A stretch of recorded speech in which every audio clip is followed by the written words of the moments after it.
civil unrest. I've told you about civil unrest. What they have said about me, I'm a paranoid lunatic. I'm seditious. It's suffocating vision, I think a suffocating vision of paranoia. Really. Showing you for a year in advance, I told you unrest was coming to Europe, and then it's coming here.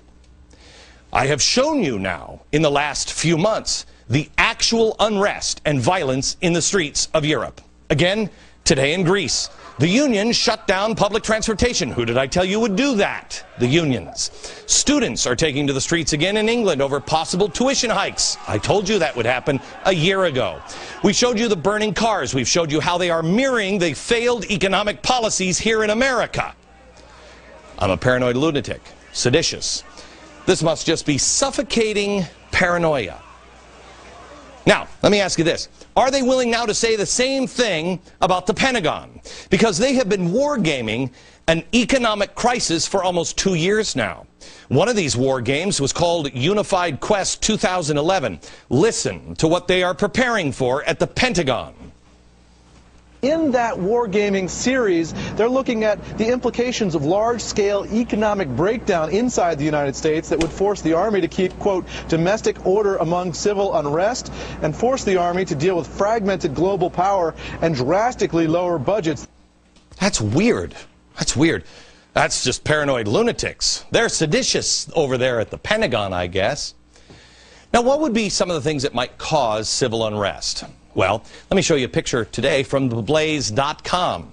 It's of the Alaskan National Guard taking part in an exercise here for civil unrest. Oh, what does the guy have, the demonstrator have? Well, it's a sign that says, "Food now." Well, why would he need a sign like that? Oh, yeah, that's right. The suffocating vision of paranoia. Food shortage, or food being scarce, or food just being too expensive because coming inflation. Absolutely without merit, and I'm mentally ill. Really? The National Guard is going for that, along with the Pentagon. I've talked about the importance for preparing for tough times, having enough food and supplies, getting out of debt, being self-reliant. The reaction, without merit, doomsday, probably mentally ill. But when Time magazine posts an article, impending crisis, Earth to run out of food by 2050, I'm sure this is some sort of green nightmare.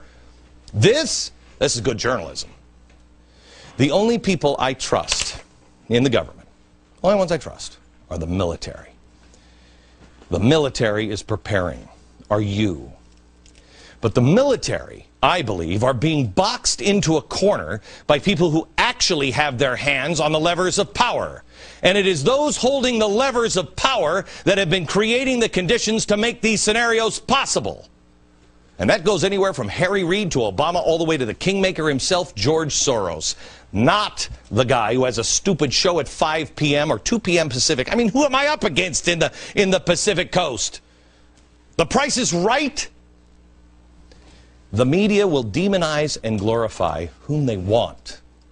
The point of this monologue is, it doesn't matter. It doesn't matter if you're me or Soros or the Pentagon or economic experts. It doesn't matter. We're now all saying the same thing. I've been saying it for 2 years. That should tell you something that they've now joined.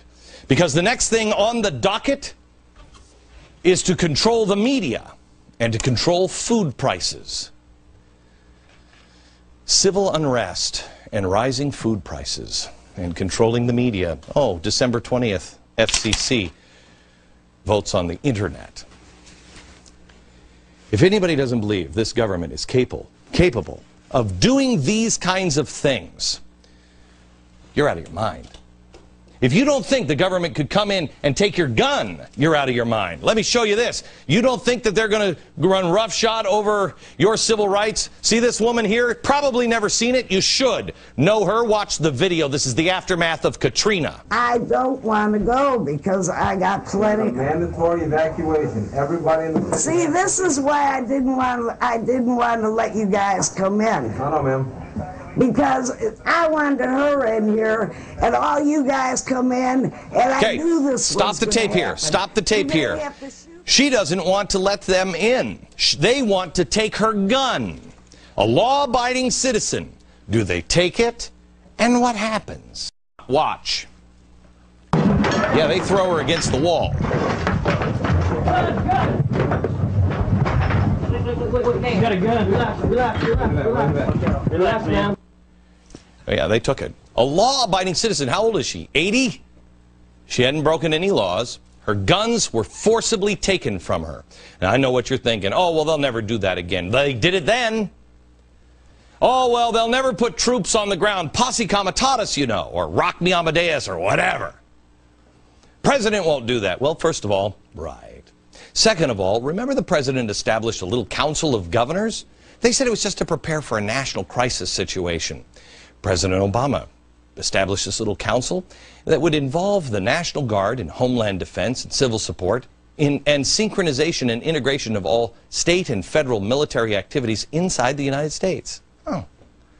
But forget about that. Just go back to sleep. Forget. Shh, it's okay. Just listen to my voice.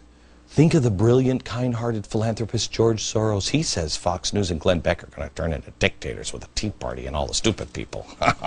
Do not listen to what the evil con artist Glenn Beck says. By the way, back to reality here. The lady in New Orleans, she was robbed at gunpoint 2 days later.